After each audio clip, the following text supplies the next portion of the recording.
안녕하세요, 파파풀입니다. 탈레반이 20년 만에 다시 아프간을 장악했죠. 9.11 테러의 주범 오사마 빈라덴의 알카에다를 시작으로 얼마 전까지 SNS로 전세계 조직원을 모집하던 IS를 거쳐 골치 아프고 빡센 애들이 새롭게 등장했습니다. 그러면서 갑자기 또 궁금한 게 생겼습니다. 얘들은 생긴 것도 비슷해서 다 그놈이 그놈 같아 보이는데 하고 다니는 짓거리도 비슷합니다. 그런데 이름은 다 다르고, 그래서 또 정말 쓸데없는 짓이지만 한 번쯤은 들어봤을 만한 테러 조직들을 알기 쉽게 정리해보려고 합니다. 네가 미처 알지 못했던 것들, 이런 님이 알 것들. 이집트와 시리아를 중심으로 범아랍권에 퍼져 있는 역사가 가장 오래된 이슬람 최대 극단주의 단체이자 정당이었으나 2013년 이집트 군부가 정권을 장악하면서 무슬림 형제단을 테러 단체로 지정하고 관련자들에 대한 구금 및 처형을 진행하고 있습니다. 자유 및 인권 탄압, 여성 차별, 현대식 교육 금지, 타 종교 차별 등의 극단적인 이슬람 근본주의를 고수했으며 이는 지금까지도 많은 이슬람 테러 단체들의 사상적인 모태가 되고 있습니다. 이스라엘의 억압에 반대하는 팔레스타인 이슬람 무장 테러 단체로 이집트 무슬림 형제단의 팔레스타인 지부가 떨어져 나온 게 시초입니다.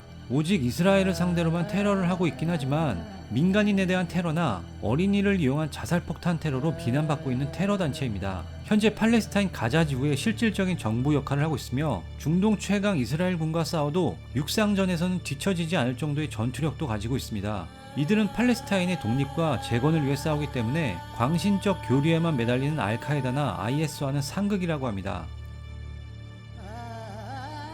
레바논의 이슬람 시아파 종교 조직이자 군대, 사회단체, 정당, 테러 조직인 애매한 단체입니다. 1982년 이스라엘이 자신들에게 깝죽대는 팔레스타인 해방기구를 조져버리겠다는 명분으로 팔레스타인 난민이 많은 레바논 남부를 무력 침공하자 빡친 레바논에서 이에 맞서는 무장 저항 조직을 결성한 게 시초입니다. 그래서 그들의 이념은 반이스라엘 사상이 강하며 이스라엘의 동맹인 미국과 서방 국가들이 주요 타깃입니다. 1983년 레바논에 있는 미국 대사관 자살폭탄 테러를 시작으로 같은 해 미국과 프랑스군의 막사에도 자살폭탄 테러를 감행하여 미군 241명과 프랑스군 58명이 사망하게 되는 엄청난 사고를 치게 됩니다. 2006년 이스라엘이 이들을 무력화시키기 위해 선빵을 날렸으나 34일 만에 레바논에서 철수하고 무패 신화의 이스라엘이 중동에서 유일하게 패한 전쟁으로 기록되면서 또 한 번 유명세를 타게 됩니다. 그러다 갑자기 1990년대부터는 자국 내에서 실용주의 노선을 채택하고 2005년 내각에 진출하면서 합법적인 정당으로 자리 잡기 시작합니다. 그리고 2011년부터는 내각까지 장악하면서 집권 여당이 되고 현재까지도 내각의 주요 실권을 장악하고 있습니다. 이슬람 외 타 종교는 악으로 규정하는 다른 테러 집단과 달리 기독교도 인정하고 있으며 이슬람 원리주의에서 비교적 자유롭습니다. 정치판에서 살아남기 위함인지는 몰라도 나름 대민 친화적 활동도 많이 하고 여성 인권 신장을 위한 사회활동도 적극적인 편이라 지지층도 두터운 편입니다. 하지만 비주류인 자신들의 종파 수호를 위해 이스라엘, 미국뿐만 아니라 같은 이슬람의 다른 종파에 대한 테러도 주저하지 않는 명백한 테러 집단입니다.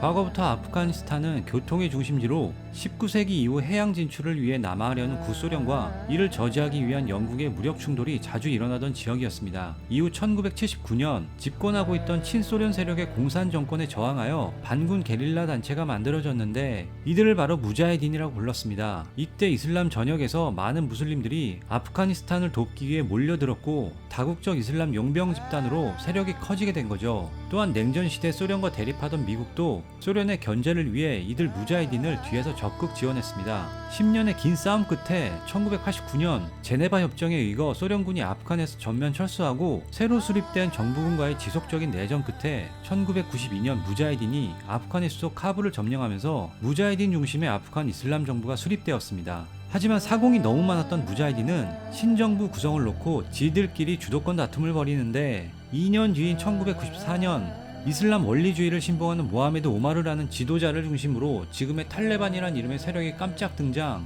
회사로 치자면 계열사에서 분리 독립하여 오히려 모회사를 먹어버리는 상황이 되고 이들 탈레반이 2년 뒤인 1996년 수도 카불을 점령하면서 탈레반 중심의 아프간 정부가 새로 수립됩니다. 그러나 2001년 9.11 테러의 주범인 알카에다와 친하게 지내는 것도 모자라 이들을 아프간에 숨겨주면서 헬게이트가 활짝 열립니다.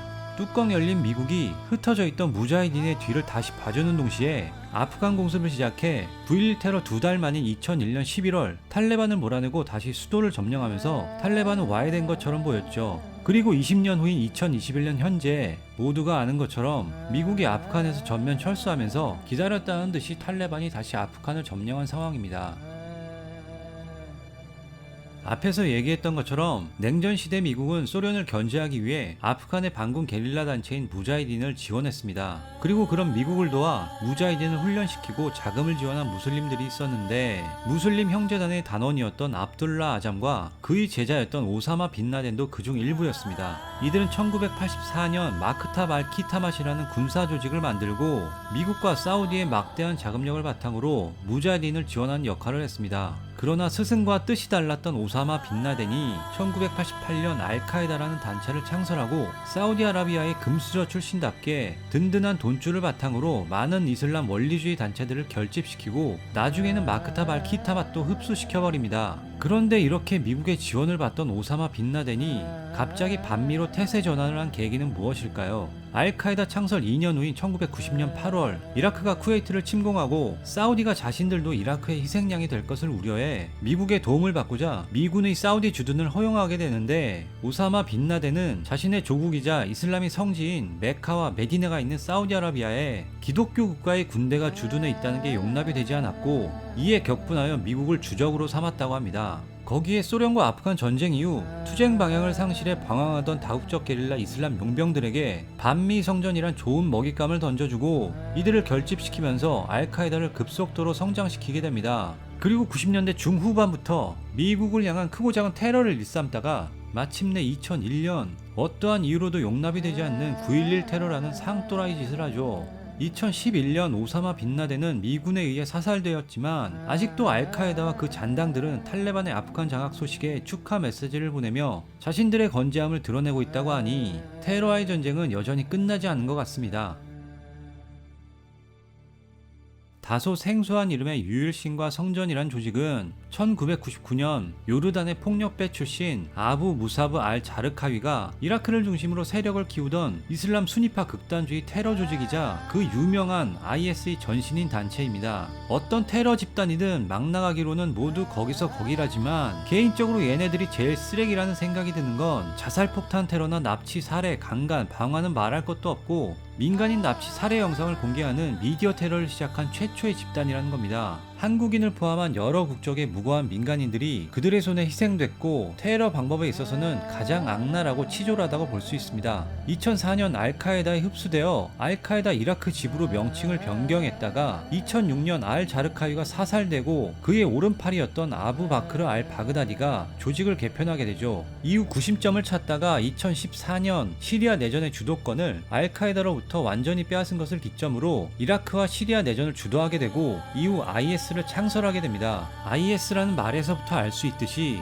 그들의 궁극적인 목표는 전 세계를 이슬라믹 스테이트로 만드는 겁니다. 아랍인 중심의 정통 칼리파 국가의 부활과 이슬람에 의한 세계 정복을 명분으로 삼으며 자신들의 반인륜적 행위를 정당화하고 그것을 자신들의 성스러운 전쟁으로 포장하고 있죠. 그래서 다른 이슬람 단체들도 극단적인 테러와 모독적인 이단 행동을 하고 다니는 그들과는 선을 긋고 있습니다. 이라크와 시리아를 거점으로 하고 있기 때문에 ISIS라고 부르고 때로는 ISIL이라고도 하며 보통 통칭하여 IS라고 부르는 게 일반적입니다. 또한 아랍권 국가와 일부 서방에서는 다에시라고 부르기도 합니다. 한편 2014년부터는 본격적으로 이라크와 시리아의 절반 이상을 접수하고 여러 국가에 IS 지부를 두기도 하면서 극단적인 이슬람 순위파 광신도들의 지지를 바탕으로 전 세계를 테러의 공포와 함께 테러리즘 및 이슬람 극단주의 광풍을 몰고 오게 됩니다. 하지만 2016년부터 국제적인 반이슬람 극단주의 여론이 확대되고 미국과 러시아의 공습 및 시리아와 이라크 정부군의 세력이 확대되면서 결국 2019년 지도자인 아부 바크르 알 바그다디가 미군에 의해 사살됩니다. 이후 그 세력이 점차 소멸되어 완전히 힘을 잃은 것으로 보이고 있으나 오히려 남은 잔당들이 세계 각국에 점조직화되어 숨어들게 되는 역효과만 생기게 됩니다. 얼마 전 아프간 카불 공항에서 자살폭탄 테러를 감행한 IS의 아프간 지부인 ISK가 여전히 그들의 건재함을 과시하고 알리는 계기가 됐죠.